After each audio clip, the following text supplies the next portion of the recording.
आज वित्त मंत्री निर्मला सीतारमण ने संसद में आर्थिक सर्वे पेश किया। आर्थिक सर्वे 2024 के मुताबिक इस फाइनेंशियल ईयर में जीडीपी बढ़त दर 6.5 से 7% रहने का अनुमान है। साथ ही ये भी कहा गया कि महंगाई काबू में है और जियोपॉलिटिकल चुनौतियों के बावजूद इकोनॉमी की स्थिति अच्छी है। इस आर्थिक सर्वे में कृषि पर फोकस बढ़ाने पर जोर दिया गया है। आर्थिक सर्वे के बाद कल संसद में बजट पेश किया जाना है। ये मोदी 3.0 का पहला पूर्ण बजट है। ऐसे में किसान, कारोबारी और महिलाओं को खासतौर से इससे काफी उम्मीदें हैं। सैलरी तो नहीं बढ़ रही है, पर बच्चों की स्कूल की फीस बढ़ा दी जा रही है। हाँ, उसमें भी दिक्कत हो रही है। अगर किसी के यहाँ 2 बच्चे हैं तो उसको फिर फीस भी उस हिसाब से, 1 है तो भी दिक्कत हो रही है। घर का भी राशन पानी सब महंगा हो रहा है, तो सैलरी भी बढ़ाना चाहिए। 300 रुपये लेके जाओ सब्जी के लिए तो पता भी नहीं चलता है कि 2-3 दिन की मात्र सब्जी आती है। टमाटर 120 रुपये किलो, दाल के दाम एकदम से बढ़ गए हैं। हमारी मुख्य मांग ये है कि जिस तरह से सरकार के कर्मचारी जो होते हैं उनको 60 साल की रिटायरमेंट के बाद जो उनको पेंशन मिलती है, इस तरह 60 साल की रिटायरमेंट के बाद किसान को भी 10,000 रुपये की पेंशन सरकार इस बार बजट में देने का काम करे। डाई का कट्टा 900 रुपये का है। वेट कम कर दिया गया, पहले 50 किलो का था, 5 किलो का कर दिया गया। किसानों के बारे में सोचें ज़्यादा से ज़्यादा और किसानों के बच्चों के बारे में सोचें। इनके अलावा छात्र और युवा भी बजट से बड़ी आस लगाए हुए हैं। थोड़ा सा एक मिडिल क्लास में जो एक्सपेक्टेशन है, जो लोगों को डायरेक्ट बेनिफिट मिले from the taxation point of view, एक वो एक्सपेक्ट कर सकते हैं। उसके अलावा जो रियल एस्टेट के जो कॉस्ट हैं, इट्स गोइंग वेरी हाई। जो एक आम आदमी पहुंच से बहुत बाहर जा रहे हैं, उसको कैसे कंट्रोल कर सकते हैं।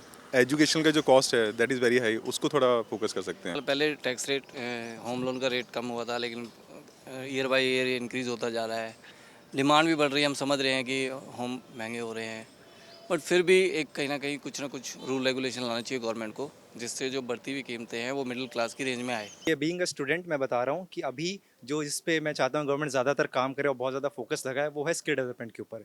बीइंग अ स्टूडेंट, मैं एक स्टूडेंट कम्युनिटी का पर्सपेक्टिव दे रहा हूँ आपको। पिछले 3-4-5 साल में जो चीज़ सबसे ज़्यादा चेंज हुई है यूथ के अंदर, वो उनका माइंडसेट हुआ है। Being a job seeker to being a job giver की तरफ जो यूथ का माइंडसेट गया है, नहीं मुझे जॉब गिवर बनना है, मुझे Tier 1, Tier 2, 3 सिटीज़ के अंदर जॉब की प्रोडक्शन करनी है, चाहे अपॉर्चुनिटीज़ प्रोड्यूस करनी है। ठीक है, एक चीज़ मैं चाहता हूँ जो इंट्रोड्यूस की जाए, that is skill based reservation. उस चीज़ों के लिए हर स्टेट का अपना अपना रेगुलेशन कमेटी तो रहता ही है, जिसमें से उनको इंडस्ट्री ट्रेनिंग और इन चीज़ों के लिए थोड़ी बहुत फंड अलग से निकाल के रखना चाहिए। क्योंकि पढ़ाई तो 15-20 सालों से वही रहा जा रहा है, लेकिन जो टेक्नोलॉजी बदलते आ रही है, वो काम करने की तकनीकें और इंडस्ट्री में मशीनरी चेंज हो रही है। इसका अगर आप लोगों को नॉलेज प्रोवाइड करवा दें तो वो आगे जाके तरक्की कर पाएंगे। Sir, ministry of corporate affairs has taken a lot of steps toward. उम्मीद की जा रही है कि सरकार कुछ बड़े ऐलान कर सकती है, जैसे टैक्स स्लैब में राहत की उम्मीद, स्टैंडर्ड डिडक्शन लेवल 50,000 से बढ़कर 60 या 70,000 हो सकता है। इसी तरह हाउस रेंट अलाउंस भी बढ़ाया जा सकता है। साथ ही धारा 80C में छूट बढ़ सकती है। इसके अलावा NPS में महत्वपूर्ण बदलाव भी संभव है। ये बजट सत्र है, मैं देशवासियों को जो गारंटी देता रहा हूं, क्रमशः रूप से उन गारंटियों को जमीन पर उतारना, इस लक्ष्य को लेकर के हम आगे बढ़ रहे हैं। इससे पहले आर्थिक सर्वे में केंद्र ने दावा किया कि महंगाई काबू में है। साथ ही बताया गया कि 2023-24 में देश की अर्थव्यवस्था की अच्छी ग्रोथ रही है। ऐसे में अब सभी की निगाहें कल यानी मंगलवार को पेश होने वाले बजट पर टिकी हुई हैं।